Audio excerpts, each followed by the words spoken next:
Bismillahirrahmanirrahim.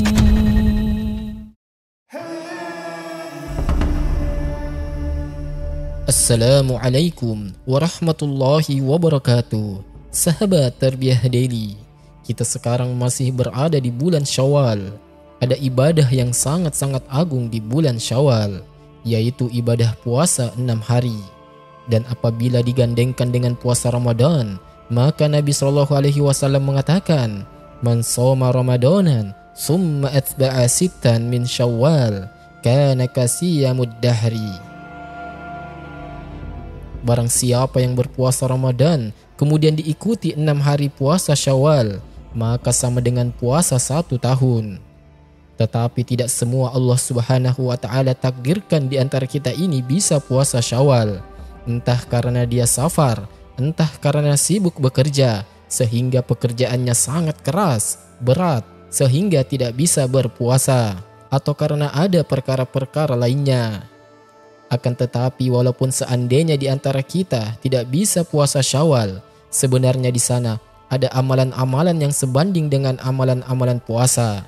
Jadi bagi orang-orang yang tidak sanggup berpuasa Syawal, di sana ada amalan-amalan yang pahalanya itu sebanding dengan amalan berpuasa.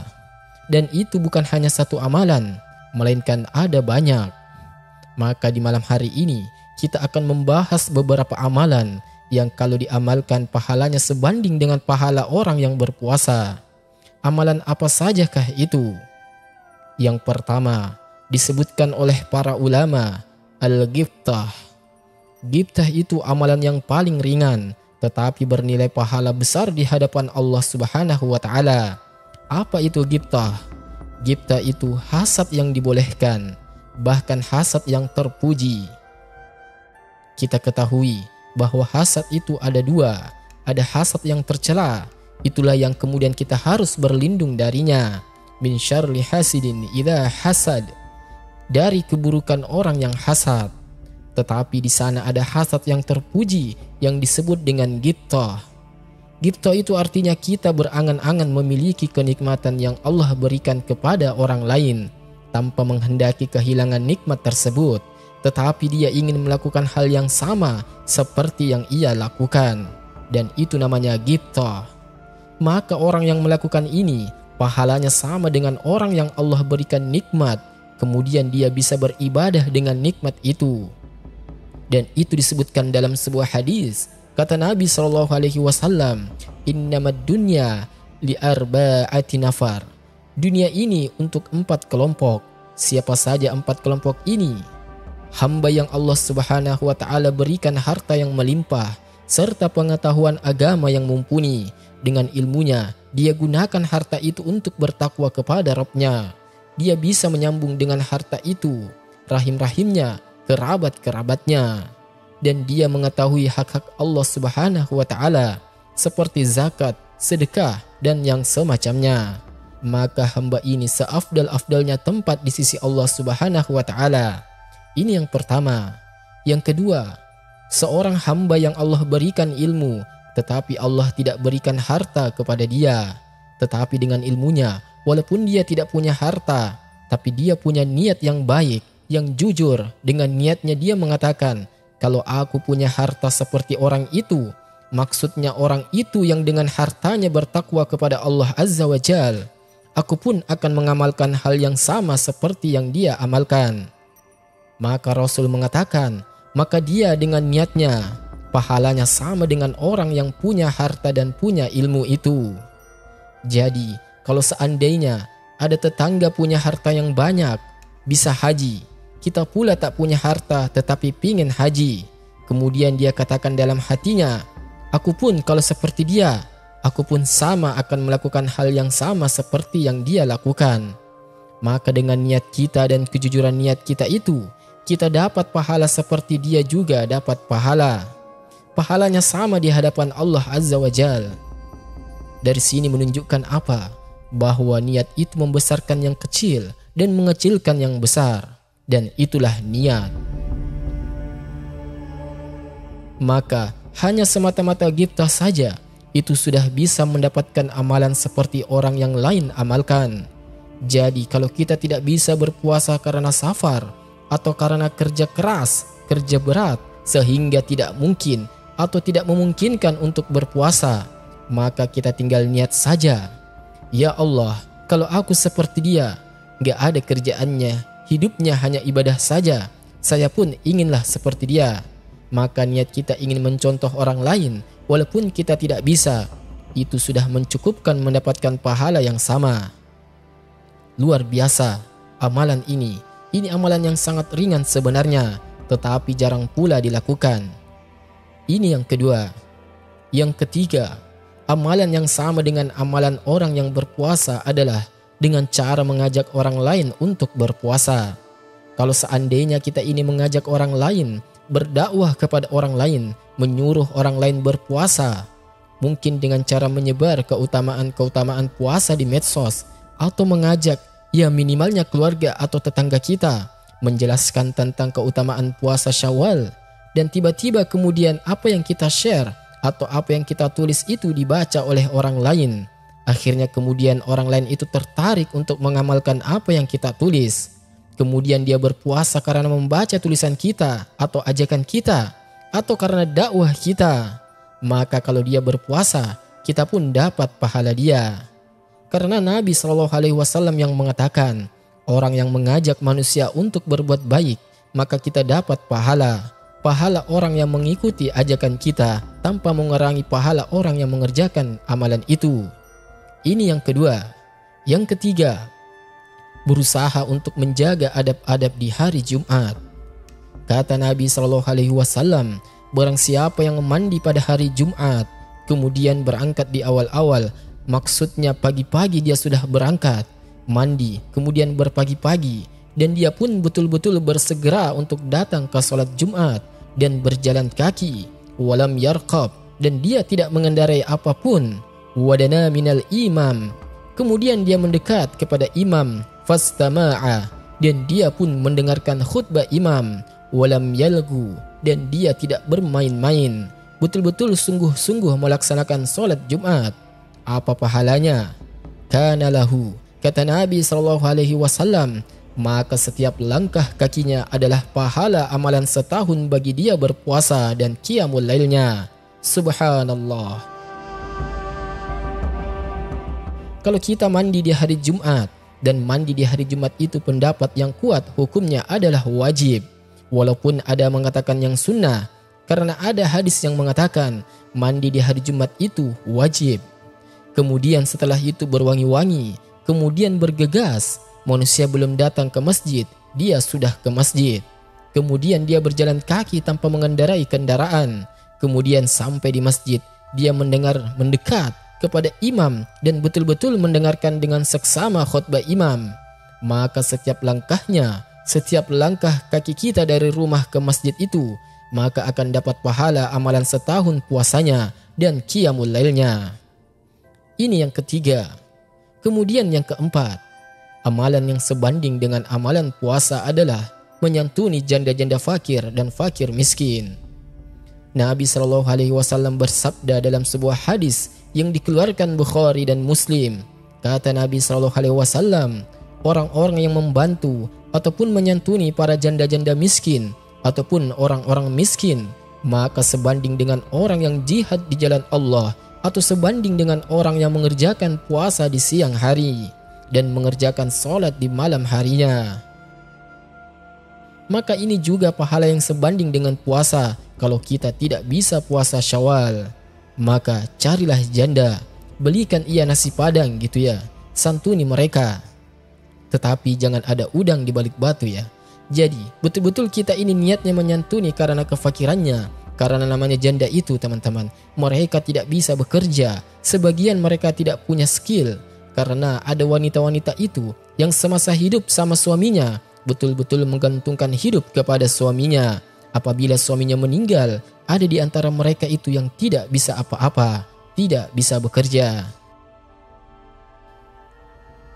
Ma'asyiral muslimin yang dimuliakan Allah Azza wa Jal. Jadi orang-orang yang menyantuni janda-janda fakir ataupun orang-orang miskin, subhanallah, pahalanya sama dengan berjihad. Yang kedua, pahalanya sama dengan puasa. Dan yang ketiga, pahalanya sama dengan orang yang qiyamul lail. 3 keutamaan, subhanallah. Ini yang keempat. Kemudian yang kelima, berusaha untuk memperbenahi akhlak, memperbaiki akhlak kita. Karena ada surga itu tidak bisa diraih kecuali dengan akhlak. Bahkan akhlak itu nilainya jauh lebih tinggi dibandingkan ibadah sunnah.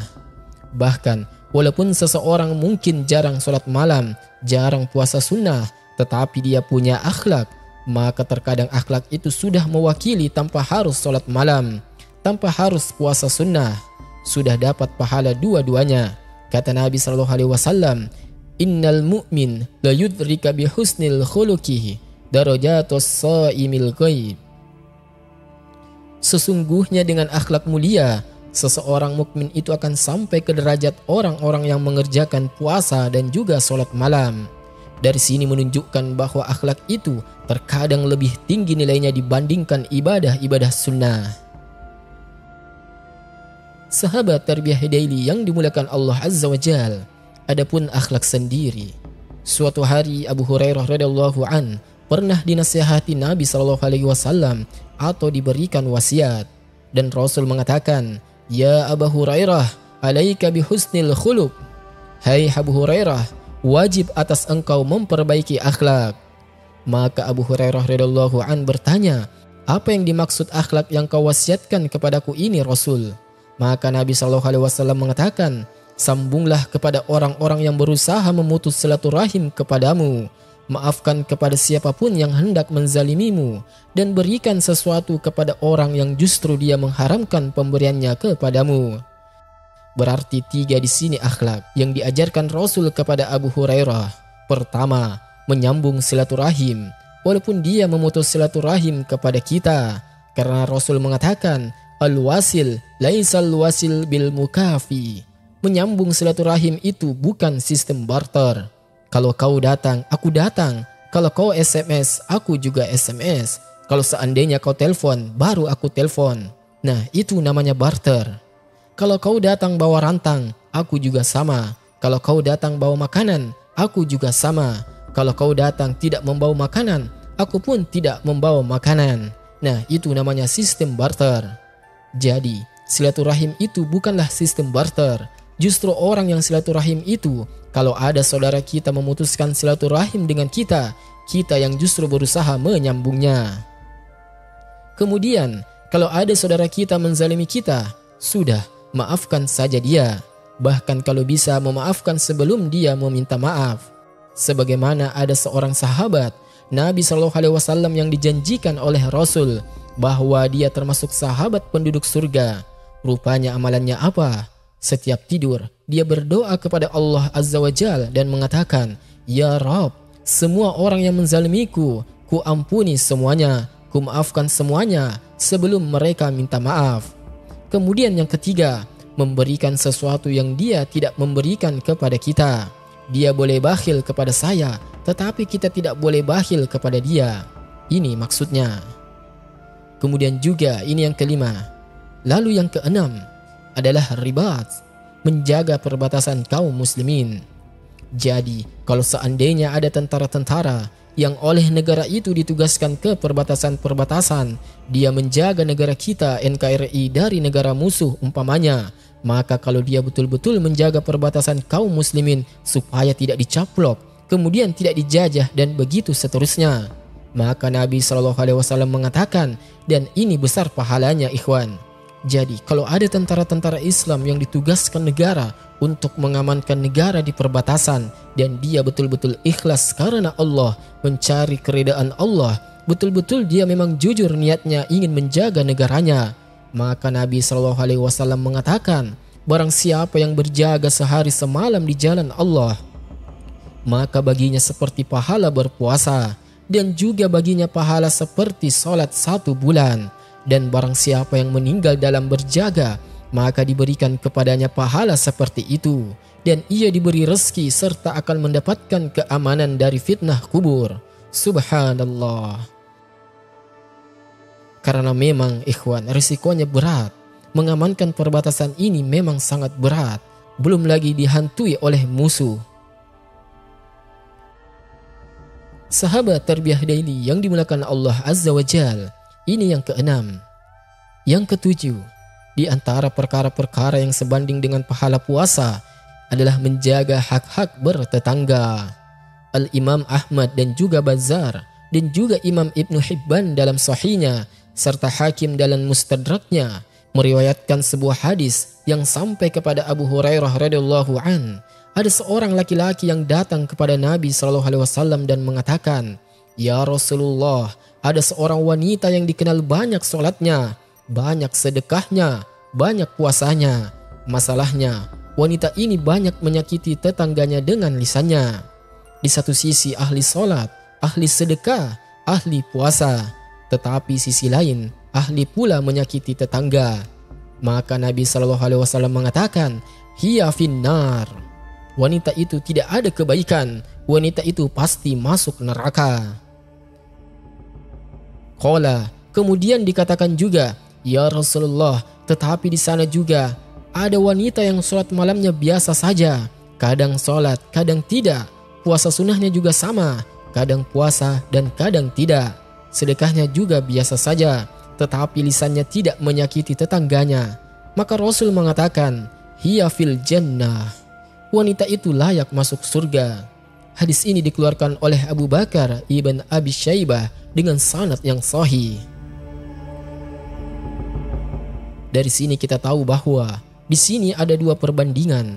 Satu wanita ahli salat malam, ahli puasa, ahli sedekah.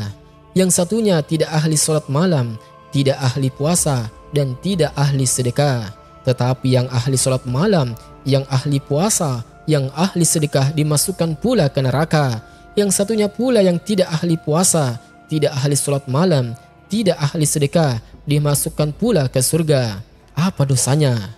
Dosanya cuma satu, karena menyakiti tetangganya dengan lisannya. Akhirnya pahala salat malamnya gugur, puasa sunnahnya gugur, sedekahnya gugur, gara-gara dosa lisan yang ia lakukan. Dari sini kita tahu bahwa menjaga lisan, menjaga hak-hak bertetangga dengan lisan, itu bisa membandingi orang yang melakukan amalan sunnah seperti sholat, puasa, dan sedekah. Sahabat tarbiyah daily yang dimuliakan Allah Azza wa Jal, maka inilah beberapa perkara yang disebutkan oleh para ulama. Pahalanya sama dengan pahala orang yang berpuasa, bahkan lebih daripada itu. Pahalanya sama dengan pahala orang yang mengerjakan qiyamul lail. Wallahu alam bisawab. Ini yang bisa saya sampaikan. Mudah-mudahan ada manfaatnya. Subhanakallahumma wa bihamdika asyhadu an la ilaha illa anta astaghfiruka wa atubu ilaik. Wassalamualaikum warahmatullahi wabarakatuh.